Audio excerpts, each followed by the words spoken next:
reading that the amount of chemicals that we're pumping into where we live, our planet, is just going up. It's just increasing so fast. As a species, we are poisoning ourselves. I guess when I first started out, I had this assumption that if it's on the shelf, then surely it must be okay for us. You know, our government wouldn't let anything nasty go on the shelf, or corporations wouldn't. And it made me realise just how far we've travelled in those 5-6 years. That's where I was when I started out, but we've learnt so much. Well, it's about pesticides. I read the book Silent Spring by Rachel Carson, nearly 30 years ago now, and that book actually was the launch of the modern day environment, the modern day organic movement, so it's quite a classic. And it describes the toxic effects of pesticides. And so it's really quite a brilliant document because it actually changed my life significantly then. And it describes a situation that happened at a place called Clear Lake, which is about 150 kilometres north of San Francisco, where the local fishermen complained about a gnat, a relative mosquito. They basically didn't like doing this while they were fishing. So the local authorities sprayed dichlorodiphenyl dichloroethane, or DDT, an organochlorine chemical like the infamous DDT most people know about, in order to get rid of the gnat. Well, what happened, now we know, after 2 consecutive sprayings, is numerous birds were found dead in the area.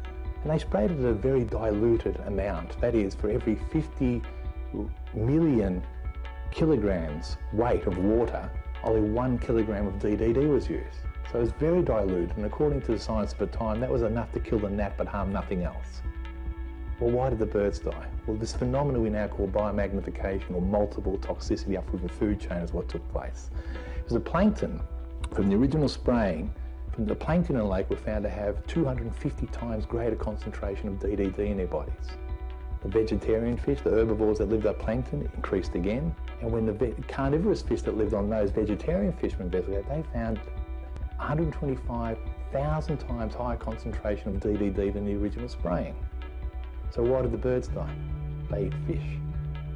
This is what we call biomagnification, or multiple toxicity through the food chain. And you and I are actually at the top of most food chains. Now, if you were to eat an apple that's not organic, or put something on your body that's not organic, you're not going to feel nauseous or faint. But the truth is, there is a significant effect. Depending on your immune system and your ability to metabolize those toxins and eliminate them, it may only be 10, 20, it could be 30 or 40 years before there's an effect. But there is an effect.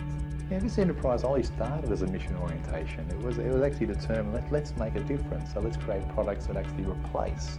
I call myself being on a replacement mission, replacing what currently exists with something more pure. It's not as if changing the balance is a luxury, or maybe we should do it. It's vital. So I'd much rather engage with a company that's doing something proactively about it than being a passive bystander who's going to get steamrolled by the chemical monoliths around the planet.